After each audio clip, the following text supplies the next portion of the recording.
Naranasan mo na bang may babaeng gusto mo pero bigla ka na lang niyang hindi pinapansin? Nagte-text ka, hinihintay mong mag-reply siya pero ang kapalit, katahimikan.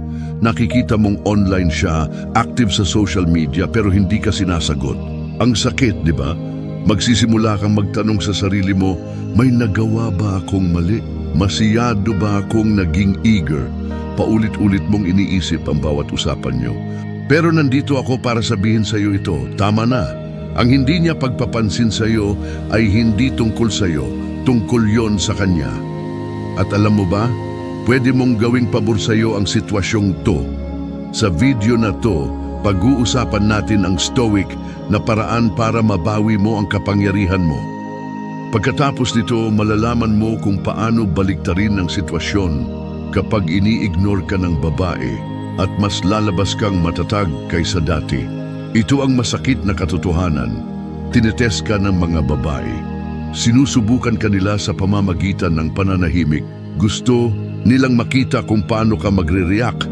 Hindi ito aksidente. Kapag naging emosyonal ka, panalo sila. Pero kapag nanatili kang kalmado, kumpiyansa at hindi natitinag, ikaw ang panalo. Ngayon, ituturo ko sa iyo kung paano mo makokontrol ang sitwasyon kapag hindi ka pinapansin ng babae. Hindi sa paglalaro ng games, kundi sa pagiging pinakamatatag at disiplinadong bersyon ng sarili mo. Isipin mo ito bilang gabay sa kung paano harapin ang rejection tulad ng isang stoic na hari. Bakit kanya ini-ignore at bakit hindi ito dapat ikabahala? Kapag bigla kang hindi pinansin ng babae, pakiramdam mo parang tinira ang kumpiyansa mo, parang may mali sa'yo. Magsisimula kang questionin ang sarili mo, uulitin mo lahat ng pag-uusap nyo sa isipan mo. Pero ang totoo, kadalasan, hindi naman talaga ito tungkol sa'yo. Sa mundo ng modernong pakikipag-date, maraming mind games, agenda, at power dynamics. Marami ang naghahanap ng validation at emotional na control. Maaring sinusubukan niyang makita kung gaano kaka-invest sa kanya. Maaring sinusubukan niyang itulak ang pasensya mo.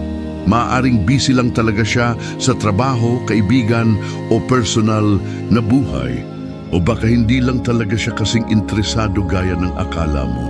Pero kahit ano pa dyan, ang totoo, wala sa mga dahilan na yan ang tunay na mahalaga. Ang mahalaga ay kung paano mo pinipiling tumugon sa katahimikan niya. Kapag palagi mong chine-check ang phone mo, hinihintay ang reply niya, iniisip kung bakit hindi siya sumasagot, binibigay mo sa kanya ang buong kapangyarihan. Siya ang nagkokontrol ng emosyon mo, ng araw mo, ng self-worth mo, at yan ang huling dapat mong hayaan mangyari. Dito pumapasok ang stoicism bilang sikreto mong sandata. Tinuturuan tayo ng Stoic philosophy ng mahalagang aral. Hindi natin kontrolado ang kilos ng iba, pero kontrolado natin palagi kung paano tayo tutugon. Kapag hindi ka pinansin ng babae, huwag kang malunod sa overthinking. Huwag mong hayaang lamunin ka ng pagdududa sa sarili. Tanggapin mong wala kang kontrol sa ginagawa niya pero hawak mo ang tugon mo at yun lang ang mahalaga. Kaya anong gagawin mo kapag ini-ignore ka niya? Unang-una, maintindihan mo muna ito. Sa Stoicism, may malinaw na hangganan sa pagitan ng mga bagay na kaya mong kontrolin at hindi mo kaya. Hindi mo kontrolado kung magre-reply siya o hindi, pero kontrolado mo kung paano ka tutugon. At kapag ini-ignore ka niya, ang tamang tugon ay ito. Wala kang gagawin. Oo, tama, wala. Hindi ito dahil sa pride o para gumanti. Ito ay para ipakitang hindi natitinag ang damdamin mo kahit hindi ka niya pinansin. Sa pamamagitan ng hindi pag-react, binabawi mo ang kapangyarihan. Ipinapakita mong hindi naapektuhan ang mood mo, ang pagkilos mo, o ang tiwala mo sa sarili. Kapag nanahimik siya, parang nawalan ka ng kontrol, pero sa totoo lang, dun palang nagsisimula ang tunay mong kapangyarihan. Makokontrol mo ang emosyon mo at yan ang tanging mahalaga. Maraming lalaki ang nagpapanik sa ganitong sitwasyon, magdo-double text o mas malala pa, magpapadala ng galit na mensahe. Pero kabaligtaran yan ng turo ng Stoicism. Ang Stoicism ay tungkol sa pagpapanatili ng dignidad at composure. Tinuturuan tayong panatilihin ang lakas kahit anong mangyari. At sa ganitong paraan, pinapakita mong hindi mo kailangan ng validasyon mula sa kanya. Kapag nakita niyang hindi ka apektado, magtataka siya. Mapapansin niyang iba ka sa karamihan. Halimbawa, nag-uusap kayo, masaya ang usapan, tapos bigla ka na lang niya ginost. Natural lang na matuksong mag-follow up o magtanong. Pero huwag mong ipakita na naapektuhan ka. Kung gusto ka niyang i-ignore, hayaan mo siya. May sarili kang buhay. Kapag hindi mo tinugon ang katahimikan niya ng desperasyon o pangungulit, pinapakita mong kontrolado mo ang emosyon mo. Iba ka, isipin mo to. Ang ganda ng usapan nyo, may date pa kayo, tapos bigla na lang wala, ghosted ka.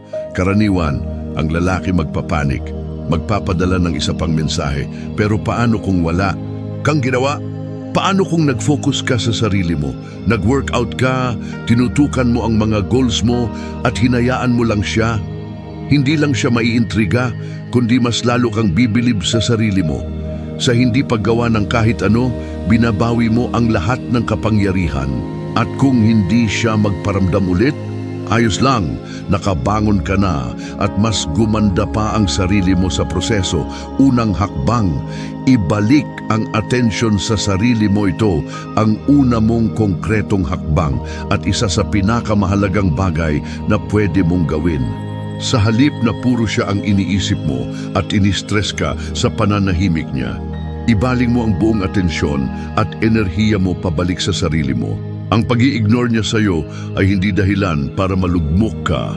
Ito ay isang oportunidad, isang gintong pagkakataon para ayusin at iangat ang sarili mong buhay sa mas makabuluhang paraan. Ito ang tamang panahon para mag-invest sa sarili mo. Palakasin ang isipan mo, katawan mo at ang mga personal mong layunin. Ano ba ang itsura nito sa totoong buhay? Mag-gym ka. Seryosohin mo ang kalusugan at fitness mo. Balikan mo ang mga personal o professional na goal na matagal mo nang ipinagpapaliban, maaaring pag-aaral ng bagong skill o pagsisimula ng proyektong matagal mo nang gustong gawin. Magbabad ka sa mga hilig mong nagbibigay sigla sa iyo. Palibutan mo ang sarili mo ng mga taong tunay na nagpapahalaga at sumusuporta sa iyo. Habang mas ini-invest mo ang oras at lakas mo sa personal mong pag-unlad, mas mapapansin mong napakaliit ng epekto ng pag-i-ignore niya sa mas malaking larawan ng buhay mo. Sa totoo lang, habang inuuna mo ang sarili mo, mas lalo kang nagiging kaakit-akit, hindi lang sa kanya, kundi sa kahit sino. Tandaan mo, hindi naaakit ang mga babae sa mga lalaking desperado at habol ng habol. Nahuhumaling sila sa mga lalaking nakafocus sa sariling misyon, layunin at direksyon sa buhay. Isipin mo ang mga panahon sa buhay mo na sobrang tutok ka sa mga pangarap mo. Siguro consistent kang nagwo-workout at may progreso sa fitness mo. O baka abala ka sa pagbuo ng negosyo, gumigising ng maaga, nagsasakripisyo, at unti-unting natutupad ang mga pangarap mo. O kaya naman, natuto ka ng bagong skill at araw-araw kang gumagaling. Sa mga panahong ito, ang pag-aabang ng reply o pakikipag-chat ay huling-huli sa isipan mo dahil masyado kang tutok sa pagbuo ng pinakamahusay na bersyon ng sarili mo. Yan ang klase ng enerhiya, yan ang mindset na kailangan mong dalhin sa bawat relasyon at interaksyon. Kapag inuuna mo ang sarili mo, ang mga pangarap mo at ang kaligayahan mo, nararamdaman yan ng mga tao sa paligid mo. At alam mo ba, kusang maaakit sila sa iyo, kasama na siya. Magtataka siya kung ano ang nagbago, bakit hindi ka na reactive. Bakit bigla kanyang nakikitang mas kaakit-akit at lahat ng yan nagsimula lang dahil ikaw ang ginawan mong priority. Ikalawang hakbang, gamitin ang reverse psychology. Malamang narinig mo na ang reverse psychology sa mundo ng pakikipag-date. At bagamat madalas itong mali ang gamit, Sobrang lakas ng epekto nito kapag ginamit ng tama. Kapag ini-ignore ka ng babae, huwag mong habulin. I-ignore mo rin siya. Pero ito ang mahalagang twist. I-ignore mo siya sa paraang hindi halatang bitter ka o galit. Ipakitang hindi ka apektado. Hindi ito tungkol sa mind games, kundi pagpapakita ng lakas ng loob at emosyonal na kontrol. Sa sandaling tumigil ka sa paghahanap ng validation mula sa kanya, sa sandaling makita niyang walang epekto sa iyo ang pananahimik niya, magsisimula siyang magtaka. Ito ang susi. Kapag hindi mo na siya binibigyan ng atensyon na inaasahan niyang makukuha mula sa iyo, nababago mo ang buong dinamika. Ikaw na ulit ang may hawak ng manibela, hindi sa pagiging manipulador, kundi sa pagpapakitang hindi ka kontrolado ng emosyon mo o ng mga kilos niya. Tandaan, hindi mahalaga kung sino ang unang nag-text. Ang tunay na mahalaga ay kung sino ang may control. Isipin mo ito, ilang beses mo na siyang na-text pero hindi siya nagre-reply. Gusto mo na sanang magpadala ng isa pa o mas malala pa. Tanungin siya kung bakit niya ikaw ini-ignore. Huwag. Sa halip na mag-double text o maging emosyonal, wala kang gagawin. Bitawan mo, magpatuloy ka sa buhay mo na hindi siya iniisip o binibigyan pa ng kahit katiting na enerhiya. Mag-post ka ng mga litrato mo habang kasama ang mga kaibigan mo, habang nasa gym o abala sa pagtupad sa mga personal mong layunin. Pero huwag kang mag-reach out sa kanya at darating ang panahon na magtataka siya. Bakit hindi niya ako hinahabol? Nawala na ba siya sa akin? May iba na ba siyang kinakausap? Naka-move on na ba siya? At kapag nag-reach out siya, gagawin niya yan. Tumugon ka ng kalmado at walang masyadong emosyon. Huwag mong banggitin ang pananahimik niya. Huwag mong itanong kung bakit kanya ini-ignore. Umasta ka na parang walang nangyari. Dito mo na tuluyang nabaliktad ang power dynamic nang hindi ka man lang gumalaw o nagpaka-effort. Hindi ka pumatol sa pain niya at dahil doon, nakita niya sa iyo ang kumpiyansa, lakas at higit sa lahat, ang kontrol sa sarili mong emosyon. Yan ang tunay na kapangyarihan ng reverse psychology, ikatlong hakbang. Manatiling kalma at hindi apektado isa sa pinakamalaking pagkakamali ng mga lalaki. Kapag ini-ignore sila ng babae ay ang mawalan ng composure. Nagsisimula silang kabahan, mainis o magalit pa nga. At sasabihin ko sa iyo, ito mismo ang bagay na dapat mong iwasan. Kapag nawalan ka ng kontrol sa sarili mo, ibinibigay mo sa kanya ang lahat ng kapangyarihan. Nararamdaman ng babae ang emosyonal mong kawalang stabilidad at kapag naramdaman niya ito, hawak ka na niya. Ang tamang tugon ayon sa pananaw ng isang stoic ay malinaw, manatiling kalmado, kontrolado at hindi matinag. Ano man ang ginagawa niya, dapat ang mindset mo ay parang isang taong matatag, nakasentro at hindi kayang maapektuhan ng kahit anong panlabas na kilos. Hindi ito tungkol sa pagpapanggap na hindi mo siya iniintindi. Ito ay tungkol sa totoo at taos pusong hindi pagpapahintulot na diktahan ng mga aksyon niya ang emosyonal mong estado. Kapag na-master mo ang ganitong level ng emosyonal na control, mapapansin mong hindi ka lang mas magiging magaan ang pakiramdam, mas magiging kaakit-akit. Kapa, likas na naaakit ang mga tao, lalo na ang mga babae, sa mga taong may tahimik na kumpiyansa sa sarili, yung hindi basta-basta natitinag sa maliliit na problema o pag-uugali ng iba. Sa katagalan, ang pagiging kalmado ay nagpapahiwatig ng kapangyarihan at ang kapangyarihang iyon ay hindi mapigilan.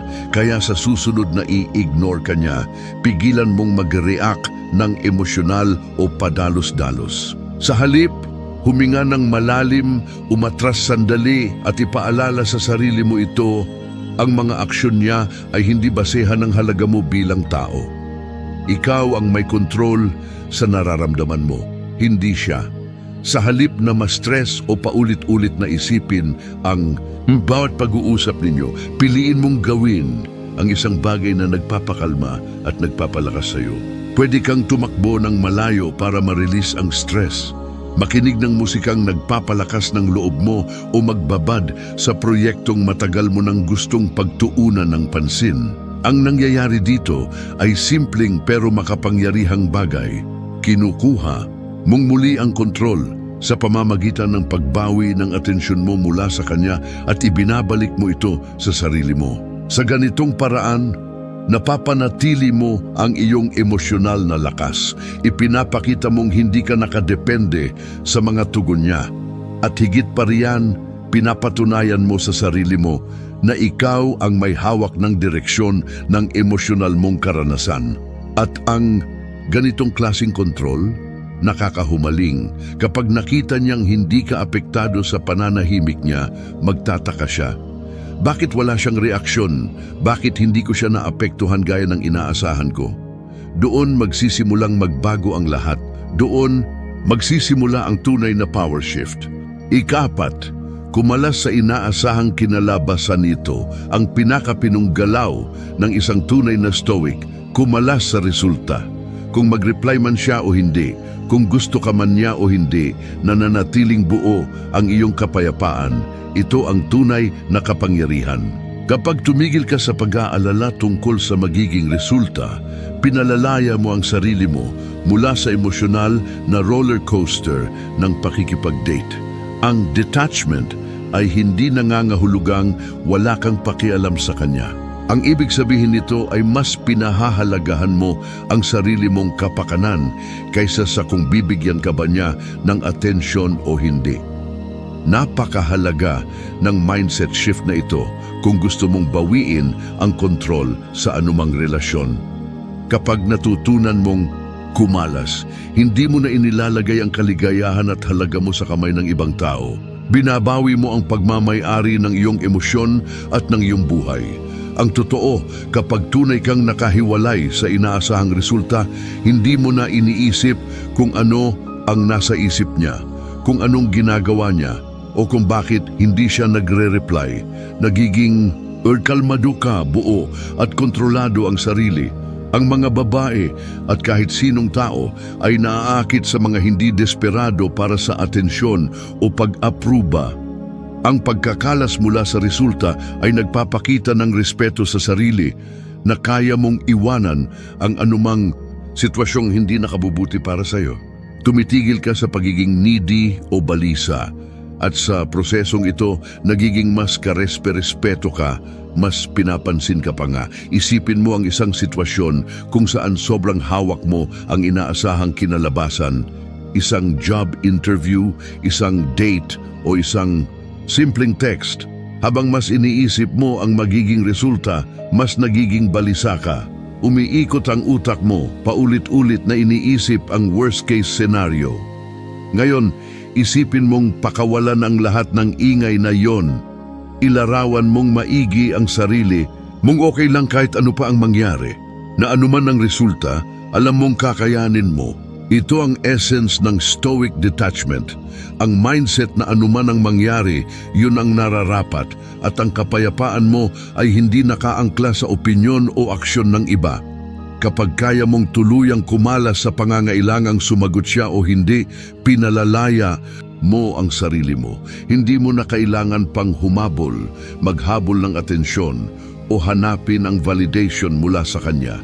At kapag malaya ka, doon ka nagiging lubos na kaakit-akit. Ang kalayaang ito mula sa inaasahang resulta ay sumisigaw ng kumpiyansa. At ang kumpiyansa, yun ang tunay na nakakaakit.